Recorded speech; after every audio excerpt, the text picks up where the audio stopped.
Good morning, good afternoon, good evening, wherever you are. First thing in the morning, I'm 5 minutes from home. Today's going to be a little bit about charcoal. To go over a whole lot of it, it's going to take more than a couple of minutes. So we'll do more on the amino acids, instead of charcoal than the amino acids.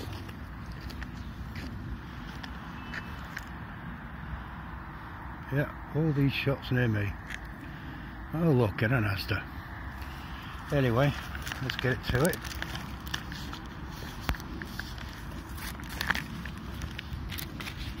As you see, it's a bit wet today. That doesn't matter. It ain't raining yet. And I've got my new shoes on. With holes in for air vents. They're only about 10 years out of date. That's probably why I've got cheap at TK Maxx over there. I'm not getting paid for advertising these fantastic stores. Anyway, the benefits of charcoal.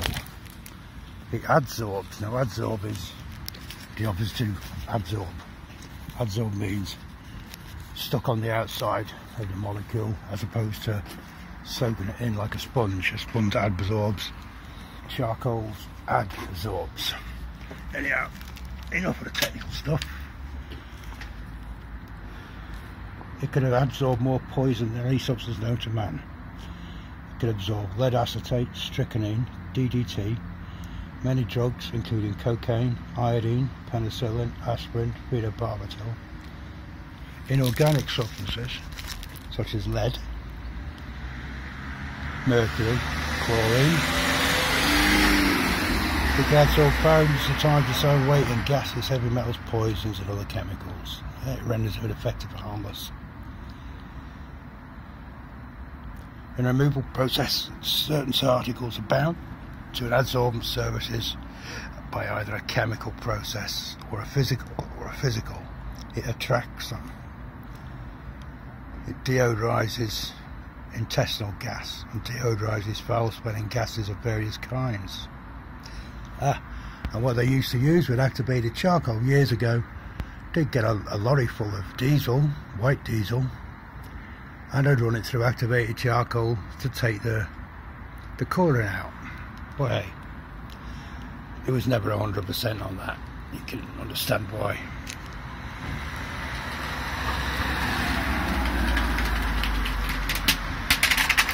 Oh, let's just come off the road, off the vehicle onto the road. Right, it's been used for poultices, the wounds, to eliminate their odour. But the poultice must get moist and warm for the healing process to occur. Ancient Egyptian doctors, as well as Hippocrates, the Greek physician, recommended the use of charcoal for medicinal purposes. Indians in America use it for gas pains and skin infections. It eases inflammation and bruises. A study in 1981 found charcoal reduces the amount of gas produced by eating beans. That's activated charcoal.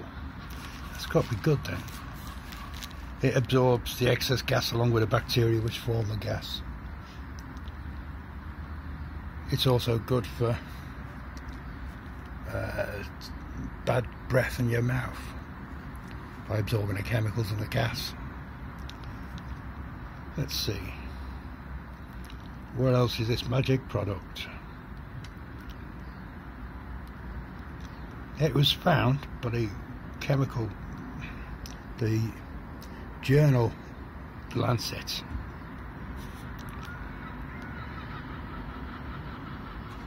That the ability, 1.5 teaspoon is equivalent to 10,000 square feet. That's quite a bit in your stomach. It's going to take 1.5 teaspoons up to 3 times a day. Human skin can transfer liquids, gases and even microparticles through its membrane pores. By the application of moist activated charcoal compresses and poultices, they actually draw bacteria and poison through the skin into the poultice compress. Now taking it, you mix 1.5 teaspoons in a glass of water. Once you've mixed it, you drink it. When it goes down, that's when it does its bit, when it hits the stomach. Or you can do it in olive oil and spoon it into your mouth. Now if you're using olive oil and it tastes disgusting, that's because it's rancid and not fit for consumption by either animal or human. But the health foods use it in, you've guessed it, olive oil capsules, but you can't taste it. So you're filling your stomach with rancid oil. Right. Charcoal was used in gas masks during World War I and effectively counteracted poison gas. Bad odours caused by skin ulcers have been eliminated by using charcoal-filled cloth over plastic casts. It's been used externally to adsorb wound secretions, bacteria and toxins. It treats infections of the face, eyelids, skin or extremities. That's your toes, little toes. So if you've got a little stuff on your toe next to your big toe and a sweat on it, it causes it to disappear. You need to dry it out or put a poultice of charcoal over it. If you've got diarrhea, and there are loads of types of diarrhea, then use charcoal. And also for indigestion, it's used for jaundice of the newborn, poison oak and ivy, and many other illnesses. But it's harmless when accidentally inhaled, swallowed or in contact with the skin. But enough is swallowed, it could cause a mild constipation. No allergies have ever been reported. But you better not take it for longer than 12 weeks without stopping though. Your stomach, your body needs a break usually. With herbal stuff, you have a break for about a week and then you get back onto it. For a few days you can have another break. That gives your body time to catch up. The most effective type of charcoal is activated. Process renders it 2 or 3 times as effective as regular charcoal. First it's ground fine, then placed in a steam chamber. This opens up the charcoal and exposes more of its surfaces so it can absorb much more.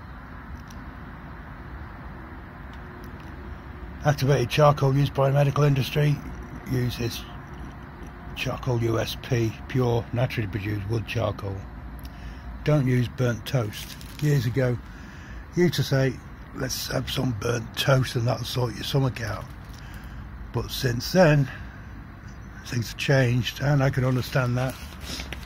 Not only was it very gritty on your mouth and it did sort out some stomach problems, but burnt stuff is carcinogenic or has some carcinogenic stuff in it, and your body has got to fight the burn before it can do any good.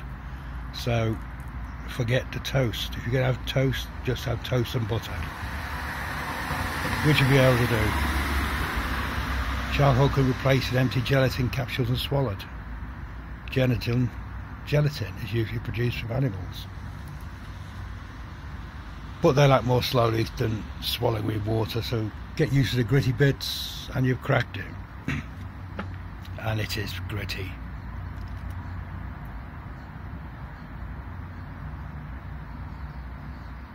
It can be mixed with fruit juice before being swallowed, but it will absorb that also. Not a problem if the juice is diluted or there's a sufficient amount of charcoal in it. First on that is, you've got to drink the juice, then your body's got to process the juice, but before your body processes the juice, the charcoal took it in and expelled it without you having the benefits, except for the taste, but I'm not sure about that. Make a poultice large enough to cover the injured part. Paste can be made of equal parts of flaxseed meal or cornstarch. I go for flaxseed. With the activated charcoal in a bowl and then adding just enough hot water to make a moderately thick paste. Spread some of the paste over a porous cloth, covering the top with another cloth. Make it the same cloth that covers it. Put the poultice over the area to be done, and that will sort that out. And there's a bus, which I don't need because I ain't gonna go to Woodford Bridge. No, I'm alright, mate. That's just in case he stopped before me, didn't realise. Apply the poultice for 1 or 2 hours. Apply it at bedtime, leave it on overnight. Absorption takes place almost immediately. When it's removed, wash or gently cleanse the area with cool water. Repeat when and as needed. Poultices should be changed at the most every 6 to 10 hours. Don't put charcoal directly on the broken skin because it may cause a tattooing effect, blackening the skin for a period of time. I suppose if you're looking for a black mark, that's the perfect way to get it.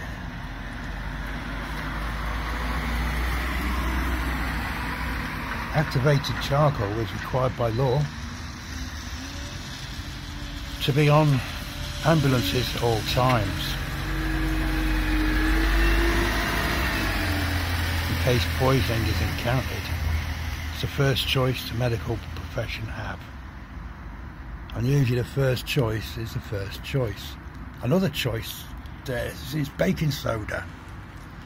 Yes, your common garden baking soda, but the one without aluminium silicate. That is number 2. We'll have number 3 another time.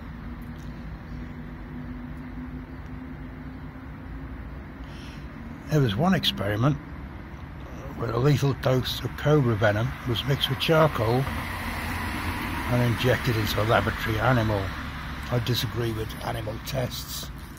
If they want to test something like that, they should test it on people, because if an animal gets injected by a cobra, it ain't got nowhere to go, it's going to be eaten.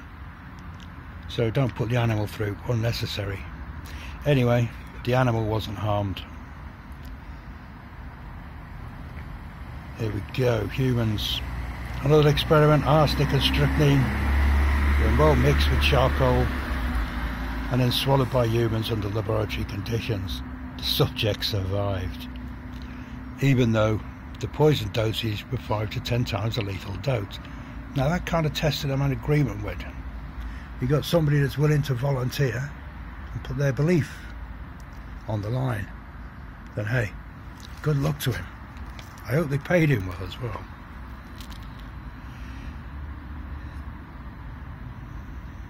Now we're going tomorrow, we'll go on to the rest, no, day after tomorrow's amino acids. We did glycine and proline. Anyway guys, it's nice, it's going to rain. I'm going back home because I can only be out 10 or 15 minutes at a time, and then that's it. Tomorrow we got, day after, we got primary use of charcoal for 8 different purposes. Here they are, and you will have them. See ya. Have a great day. Steve going home. Bye.